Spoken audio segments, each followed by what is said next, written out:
20 years of excellence. Sun International Institute of Tourism and Management.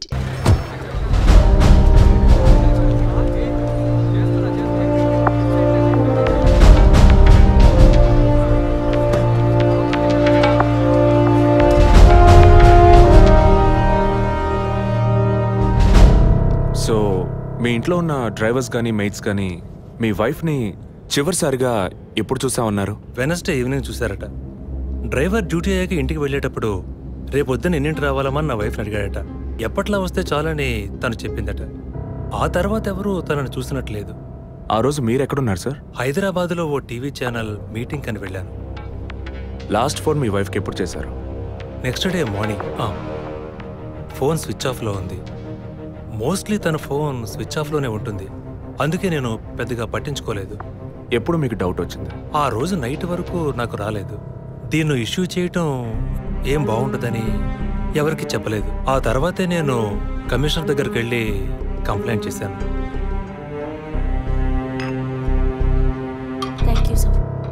So వివాహం ఎన్నేళ్ళైంది? 4 years. Kids? ఇంతవరకు వద్దని postpone చేసుకుంటూ వచ్చాం. Now we're in plan. మీ వైఫ్కి హాబీస్, పర్సనల్ యాక్టివిటీస్ ఏమైనా ఉన్నాయా? తను పెద్ద క్రికెట్ ఫ్యానిటీ. ఇండియా గెలవాలని తను చర్చికి పోయి స్పెషల్ ప్రేయర్ కూడా చేస్తుంది. అంత పిచ్చి. ఓ, మీ వైఫ్కి దేవుడు అంటే అంత నమ్మకమా? యా, సండే మిస్ అవ్వకుండా చర్చికి పోయి వస్తుంది. కొన్ని సమయాల్లో లైఫ్లో కొన్ని ముఖ్యమైన నిర్ణయాలు కూడా చర్చి ఫాదర్ని అడిగి తీసుకుంటుంది. ఏ church? Villivakkam saint Thomas church. ఆ చర్చ్ ఫాదర్ జోసెఫ్ చనిపోయారని తెలుసా మీకు? యా, మా న్యూస్ డివిజన్ స్టాఫ్ ద్వారా I just got to know it. Thanks for your cooperation. Will get back to you shortly. Thank you. అంత స్ట్రాంగ్గా మీరు ఎలా చెప్పగలుగుతున్నారు విజయ్? జెసికాని పోయిన బుధవారమే ఇంట్లో వాళ్ళు చివరిసారిగా చూశారు sir. Saint Thomas church father Joseph murder గురువారం నాడు జరిగింది. అందులోనూ ఫాదర్ జోసెఫ్ చనిపోయింది పాపాలు ఒప్పుకోలు చోటు కావడం వల్ల ఆ రోజు ఉదయం ఆయన ఎవరికో పాప క్షమాపణ చేస్తుంటారు. అది జెసికానే ఎందుకు కాకూడదని నా అసంప్షన్. Good morning sir. రండి స్టీఫెన్, కూర్చోండి. Vijay. Yes sir. Father death case వీరే డీల్ చేస్తున్నారు. Hello sir. Hello. Vijay handle చేస్తున్న కేసులో కనిపించకుండా పోయిన అమ్మాయి ఫాదర్ మరణించిన టైంలో పాప క్షమాపణ కోసం వచ్చి అక్కడ ఉన్నందువల్ల ఈ హత్యకి ఆ అమ్మాయికి సంబంధం ఉండొచ్చేమో అని వీరు అనుమానం. ఉండొచ్చు సార్. మనం అలా అనుమానిస్తే ఫాదర్ చనిపోయిన సమయంలో బయటికి వెళ్ళిన వాచ్మెన్ దగ్గర నుంచి బెల్ కొట్టేవాడి వరకు అనుమానించాలి. It is simple. ఒక చర్చి ఫాదర్గా వారి సర్వీస్కి వంక పెట్టలేం. కానీ వారి పర్సనల్ లైఫ్ ఎంక్వైరీ చేసినప్పుడు వారికి ఒకసారి బైపాస్ సర్జరీ జరిగినా మరోసారి సర్జరీ చేయాల్సి వచ్చింది. ఆపరేషన్ ఖర్చులు, చేసిన అప్పులు, వీటన్నిటి వల్ల వారి నిర్ణయానికి వచ్చి ఉండొచ్చు. సూసైడ్ అంటానికి కావాల్సిన సిమ్టమ్స్ అన్నీ ఉన్నాయి. ఈ కేసు గురించి మీ ఒపీనియన్ ఏంటి? నాకు మాత్రం చర్చ్ ఫాదర్ మరణం సూసైడ్ కాదని ఎందుకో డౌట్ సార్. ఎలా చెప్పగలుగుతున్నారు? ఆయన పర్సనల్ లైఫ్లో ఎలాంటి వారైనా కావచ్చు, కానీ ఒక స్వచ్ఛమైన క్రిస్టియన్గా జీవించేవారట. అంత స్వచ్ఛమైన క్రిస్టియన్గా ఉన్నవారు తన రక్తాన్ని పవిత్రమైన చర్చ్లో చిందించాలని ఎప్పుడూ అనుకోరు. పోనీ ఒకవేళ సూసైడ్ చేసుకోవాలనుకున్నా అది వారి ఇంట్లో చేసుకుని ఉండేవారు. వారు ఆ పని చేయలేదు. ఫాదర్ కన్నా ఎక్కువగా బైబిల్ చదివినట్టున్నారు. దీనికి బైబిల్ చదవాల్సిన అవసరం లేదు. క్రైస్తవ మతతత్వాన్ని అర్థం చేసుకుంటే చాలు. జెసికా కేసుని, ఫాదర్ కేసుని ఒకే యాంగిల్లో పరిశీలిస్తేనే మనం ఒక నిర్ణయానికి రాగలుగుతాం సార్. మరి ఇంకేంటి సార్, దివ్య దృష్టి ఉన్నట్టు అన్ని వీరే చెప్తున్నారు. ఈ కేసు కూడా వీరికి అప్పగించండి. ఎస్ స్టీఫెన్, నేను అదే మంచిదనుకుంటున్నాను. దీన్ని విజయ్ హ్యాండిల్ చేస్తాడు. సార్. ఏంటి సార్? కేసుకు సంబంధించిన ఫైల్స్ అన్ని వీరికి అప్పచెప్పండి. విజయ్ సార్, ఫాదర్ కేసులో మీకు అసిస్ట్ చేయడానికి స్టేషన్ సబ్ ఇన్స్పెక్టర్ తిరుపతి అని ఒక ఆయన ఉన్నారు. ఆయన మీకు హెల్ప్గా ఉంటారు. కాకపోతే కాస్త ఎక్కువగా మాట్లాడతారు, చూసుకోండి. I will handle it sir. Thank you.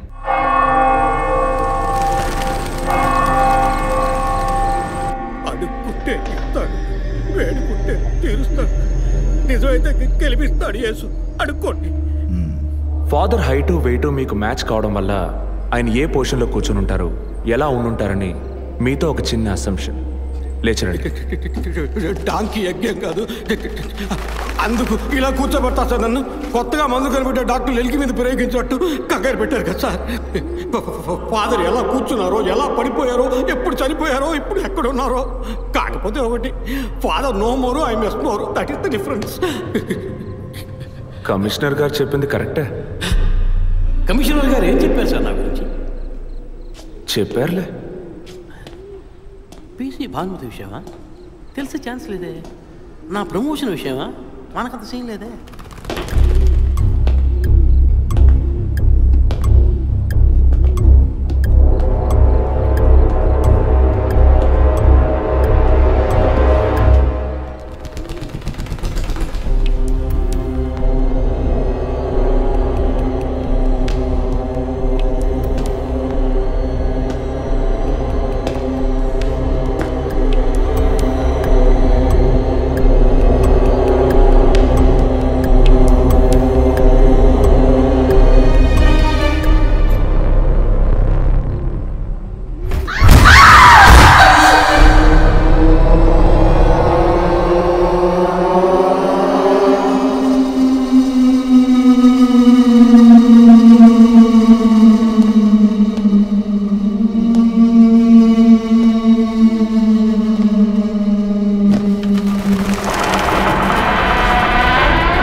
పేరు ఆంటోనీ.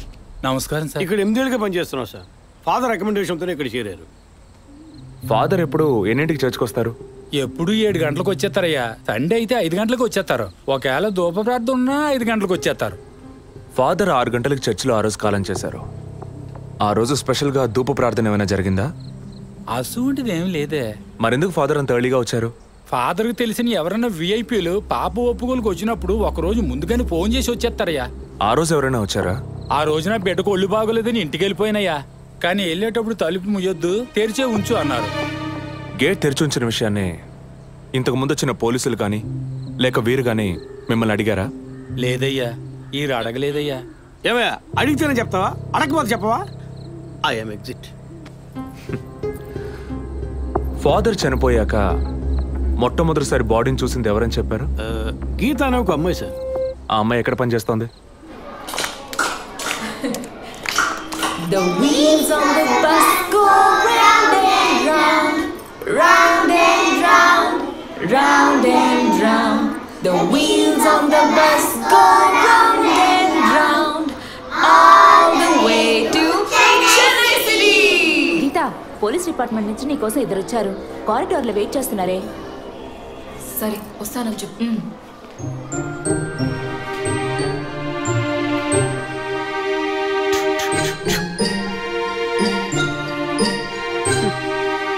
ఈ వయసులో పిల్లలు అన్నాక ఇలాగే అల్లరి చేస్తుంటారులేండి. కానీ రేపు పెద్దయ్యాక మదర్ తెరిసా కావచ్చు, తాత గాంధీ కావచ్చు, మామ నెహ్రూ కావచ్చు. కానీ నాలా మాత్రం కాలేరండి.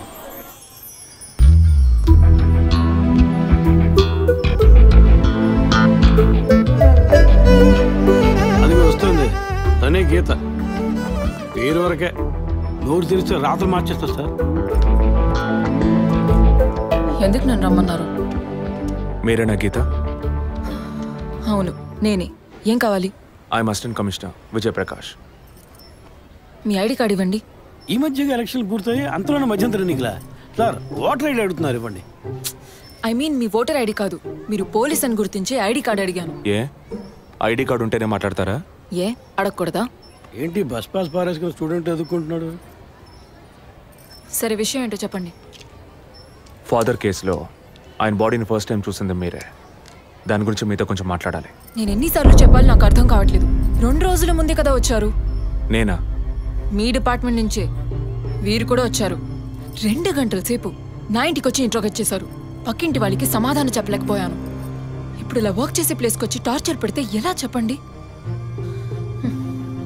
అందరూ అన్నారు పోలీసులతో వద్దు అని. నేనే వినలేదు. డెడ్ బాడీని చూసిన వెంటనే వెళ్ళిపోవాల్సింది. ఆ పని మీరు చేస్తుంటే మీ ఇంటికి పోలీస్ కుక్కలు వచ్చేవి. ఏంటి బెదిరిస్తున్నారా?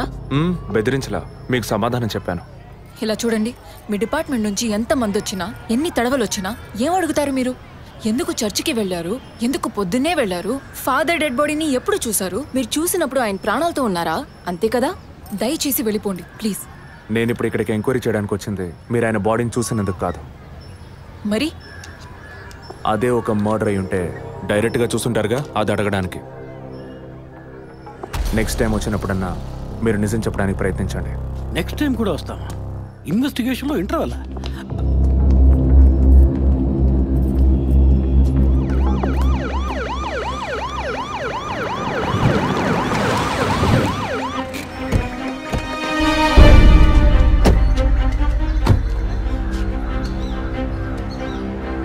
సార్ అదే గీత ఇల్లు. వెళ్ళి చూసిరండి. ఆ ముసలాన్ని మళ్ళీ చూడాలా?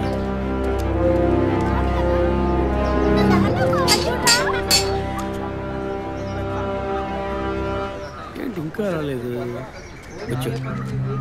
గీత గారు ఉన్నారా? తను పొద్దున్నే స్కూల్కి వెళ్ళిపోయిందే. ఇంతకుముందు చాలాసార్లు ఎంక్వైరీకి వచ్చి వెళ్ళారు కదా, మళ్ళీ దేనికి? ఏం లేదు, ఏసీ కొత్త రీ ఎంక్వైరీ చేయాలంటున్నారు. వస్తే విషయం చెప్పండి, సరేనా? సరే సార్. ముసలాడు చెప్పింది ఏసీ గిరిపించే ఉంటుంది, అయినా మళ్ళీ మనం చెప్పాలి కదా, ఏదో గాడిచ్చాక. సార్ పొద్దున్న స్కూల్కి వెళ్ళారట, ఇప్పుడేంటి సార్ మళ్ళీ మన స్కూల్కా? అక్కర్లేదు, స్టేషన్కి తనే వస్తుంది.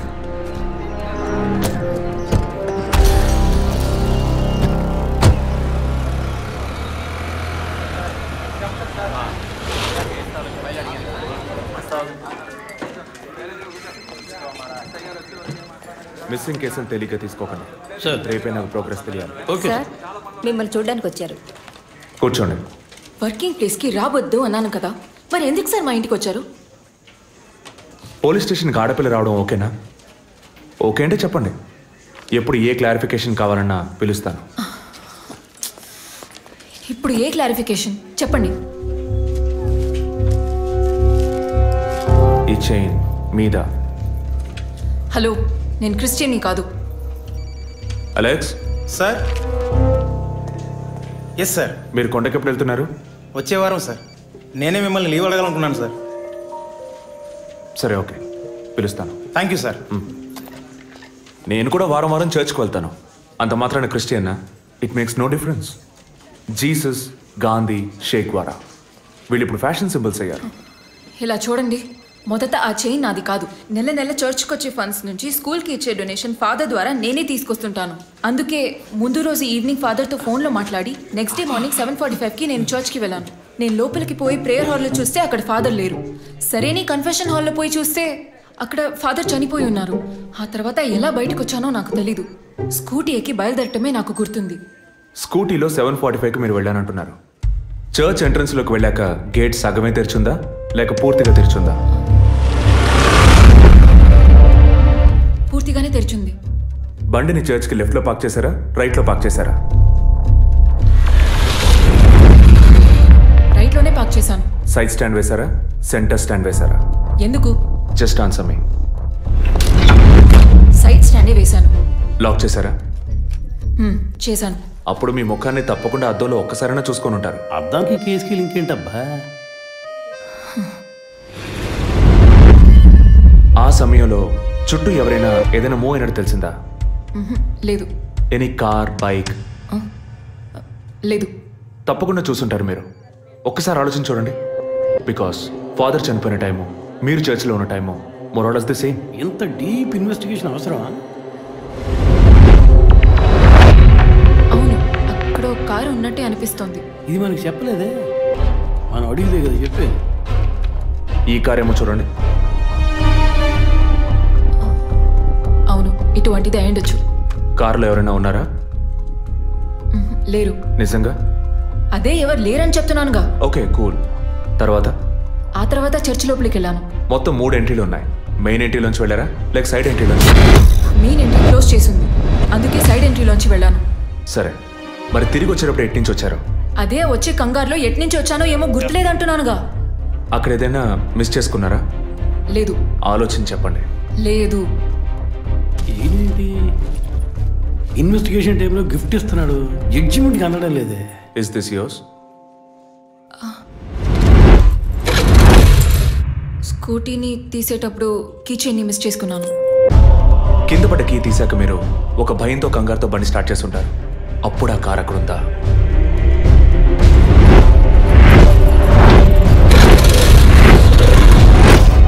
అప్పుడు ఆ కార్ అక్కడ లేదు. That's it. జెసికా చర్చ్కి వచ్చింది, స్ట్రగుల్ జరిగింది. బయటికి వెళ్ళేటప్పుడు ఒంటరిగా వెళ్ళే అవకాశం లేదు.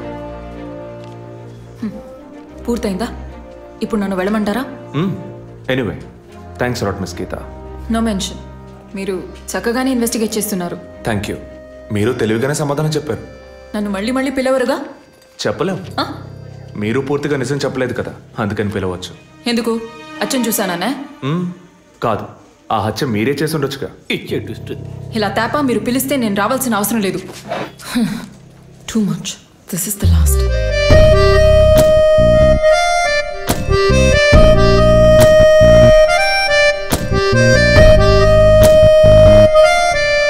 తిరుపతి సార్, మీరు ఎలా ఫీల్ అవుతున్నారు? ఈ అమ్మాయి చాలా మంచి అమ్మాయి సార్. నేను కేసు గురించి అన్నాను. అదే సార్ నేను అన్నది. ఈ అమ్మాయి కేసుకి బాగా కోఆపరేట్ చేస్తాం. మీరు పని చేయండి. చెప్పండి సార్. ఓ 2 రోజులు లీవ్ తీసుకోండి. ఏసీకి హీట్ ఎక్కింది, ఎప్పుడైనా ప్యాలెన్స్. సార్, ఈ కేసు నేను ఇంట్లో ఉంటే డీల్ చేస్తాను sir. I'm exit.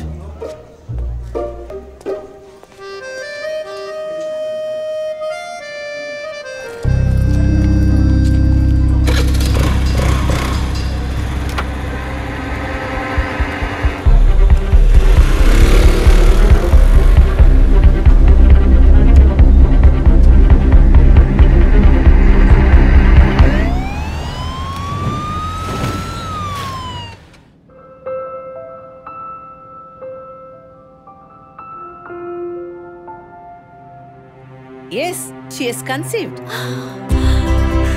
Thank you, doctor. Thank you so much. 2 months, 10 days. సంతోషకరమైన వార్త విన్న వెంటనే నాకు ఇప్పుడు ఏం మాట్లాడాలో తెలియట్లేదు డాక్టర్. దేవుడి వరాన్ని కాస్త ఆలస్యంగా ఇచ్చాడు అంతే. డాక్టర్, ఇక మీద నేను నా భార్యను ఎలా చూసుకోవాలి? మన పెద్దవాళ్ళు చెప్పందా, కొత్తగా నేను చెప్పేదేముంది. బట్ యాజ్ అ డాక్టర్ నేను ఇప్పుడు ఏమీ చెప్పను. ఈ ఆనందంలో చెప్పినా అర్థం కాదు. ముందు ఈ శుభవార్త ఇంట్లో చెప్పి వాళ్ళని సంతోషపరచండి. ఓకే? ఈ సంగతి తెలిస్తే ఇంట్లో మాకన్నా అమ్మా నాన్న ఎక్కువ సంతోషిస్తారు. మరి ఆలస్యం దేనికి, ముందు ఫోన్ చేసి చెప్పేయండి. Sure doctor. ఒరే విజయ్, రారా. అభి ఇప్పుడే ఫోన్ చేసింది, తను కన్సీవ్ అయిందట. నేను బాబుని కాబోతున్నాను రా. ముందు నోరు కీప్ చేసుకో. నువ్వు బాబాయ్ కాబోతున్నావు. అయ్యో రారా, నేను సంతోషం పట్టలేకపోతున్నాను. ఆడు చేతులు ఆడటం లేదు రా. మా ఇంటికి ఒక కొత్త వెలుగు రాబోతోంది. ముందు మా కులదైవాన్ని దర్శించుకోవడానికి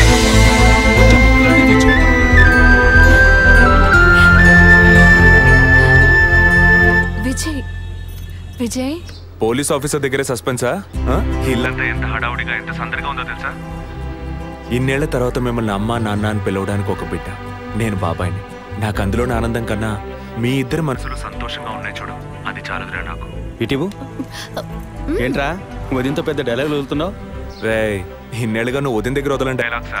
దుర్మార్గుడా, నీతో మాట్లాడమే తప్పురా. సరే సరే, ఇంతకీ ట్రీట్ ఎక్కడో ప్లాన్ చేసి చెప్పరా. And once again my hearty wishes to both of you. ఓకేరా, బాయ్. బాయ్.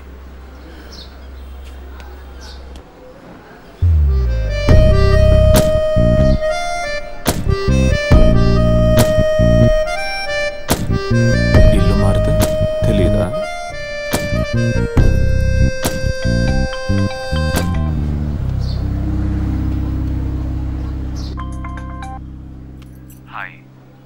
అసలేం కావాలి మీకు? కేసు విషయంగా మిమ్మల్ని చూడాలి. మీకు చూసే అవకాశం లేదు. ఇప్పుడు చూస్తూనే ఉన్నానుగా. ఏంటి బిల్డప్పా? ఇంటి ముందుకొచ్చి నుంచుంటే చూడొచ్చనా? మేము అసలు అక్కడ లేనే లేవు. ఇక మీరు ఎలా చూస్తారు? ఆ ఇంటి ముందు నిలబడి చూస్తే కనపడరు, కానీ Ashok Nagar Majestic flat number 15 second floor balcony నుంచి చూస్తే తప్పకుండా కనపడతారు.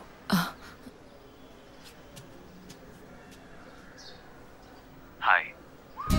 ఇక మీద మీరు ఇంట్లో ఉన్నారా, బయటికి వెళ్ళారా అని ఫోన్ చేసి తెలుసుకోవాల్సినంత అవసరం లేదు. ఎందుకు తెలుసుకోవాలి? కేసు విషయంగానే. హత్య చేసుంటాననే కాదు, హత్య చేయడానికి స్కెచ్ వేసి ఇచ్చినందుకు.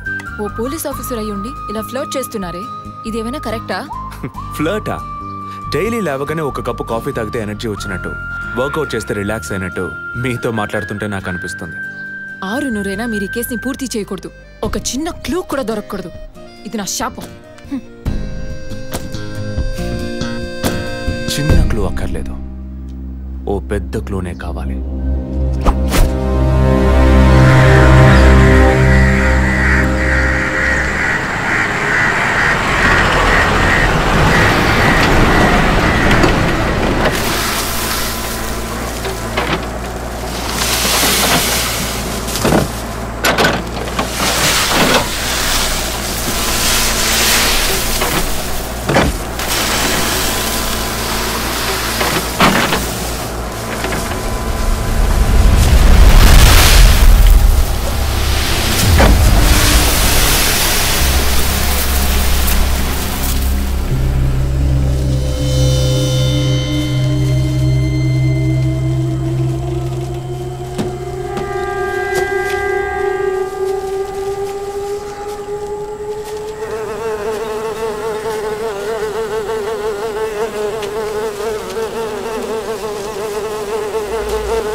బాడీ జెసికాదే అని కన్ఫర్మ్ చేశారా? సార్ ఇప్పుడు ఫారెన్సిక్ రిపోర్ట్లో ఎక్స్టర్నల్ మార్క్స్ చూసి ఆమె జెసికా అని కన్ఫర్మ్ చేశారు సార్.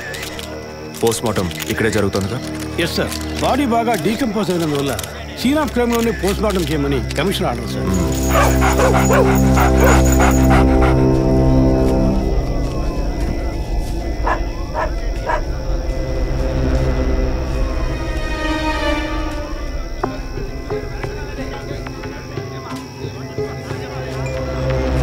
తిరుపతి సార్, కార్లో ఉన్న థింగ్స్ అన్ని మిస్ చేయకుండా కలెక్ట్ చేసి పెట్టండి. Okay sir. తన హస్బెండ్కి ఇన్ఫార్మ్ చేశారా? ఇప్పుడే ఇన్ఫార్మ్ చేశాను సార్, కానీ ఈలోగానే ఛానల్స్ వాళ్ళందరూ వచ్చేసారు సార్. పోస్ట్ మార్టం ఎక్కడ జరుగుతోంది?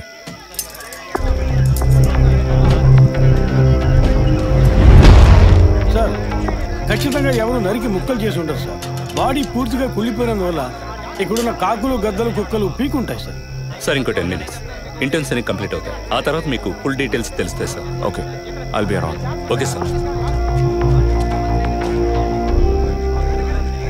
జెసికా దొరికితే ఫాదర్ విషయంలో ఏదైనా క్లూ దొరుకుతుందని ఆశించాం. ఇప్పుడు తనే లేదు. పాపాన్ని క్షమించే ఫాదర్ ఇప్పుడు ప్రాణాలతో లేడు. పాపాలు ఒప్పుకోలుకు వచ్చిన జెస్సీ ఇప్పుడు ప్రాణాలతో లేదంటే మరి ఆ పాపం ఏంటి? ఫాదర్కి జెసికాకి మాత్రమే తెలిసిన నిజం ఇంకెవరికో తెలిసిందే. Excuse me sir, physical wound cause of death మీరు చూసారంటే ఎడం చేతి మణికట్ట దగ్గర కోసి ఉంది సార్.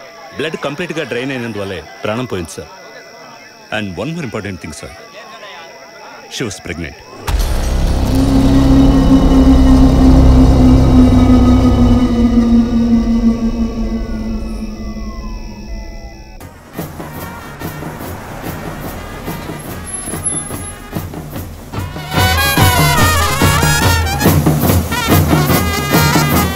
టైం ఎంతైందో చూడు. చెప్పానన్నా. సార్ మినిస్టర్ లైన్లో ఉన్నారు. అయ్యా లేటు గీటు ఏం లేదయ్యా, తొందర ఏం లేదు, నిదానంగా రండి. మీరు అమ్మ వచ్చి గాజులు వేస్తేనే కదా ఫంక్షన్ నిండుతాను. సరేనయ్యా. అయ్యగారు ఎప్పుడు వస్తారు? ఆలస్యం అవుతుందండి.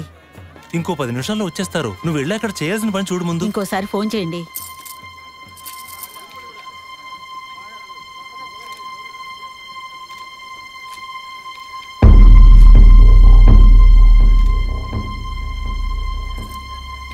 సంతోషంగా ఉండాల్సిన వేళ మొహం అలా పెట్టుకున్నావంటే? తట్టుకోలేకపోతున్నానమ్మా. ఇప్పుడు ఏమైందని? తప్పు కదమ్మా. నువ్వేమన్నా కావాలని చేసావా? అట్టా కళ్ళు తుడుచుకోకుండా కాస్త నవ్వుతూ కూర్చో.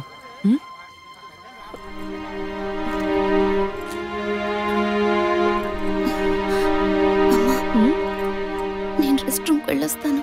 వెళ్ళు, అలాగే రీఫ్రెష్ అయ్యరా. త్వరగా రా, మంత్రి గారు కూడా వచ్చే టైం అయింది. అర్థమైందా?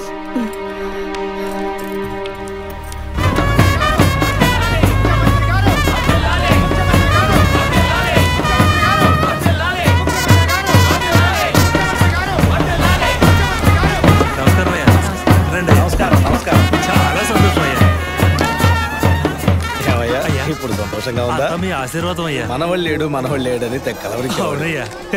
ఇప్పుడు వంశానికి వారసుడు వచ్చాడు, నీ రాజకీయాలకి వారసుడు వచ్చాడు. నమస్కారం సార్. ఎలాగున్నావయ్యా? మీ దయలు బాగున్నాను సార్. దొరా ఇలా రా. చెప్పండి అయ్యా. ఏవయ్యా, ఫంక్షన్ మొదలవుతుందా లేక పూర్తయిపోయిందా? అయ్యా ఇప్పుడు మొదలెట్టబోతున్నాం. మరి నీ కోళ్ళేదయ్యా? చెప్పండి నాన్న. రే పద్మ ఎక్కడరా? బాత్రూమ్కి వెళ్తానంది. వెళ్ళి చూడరా. అలాగేనన్నా. ఇప్పుడే వస్తానే.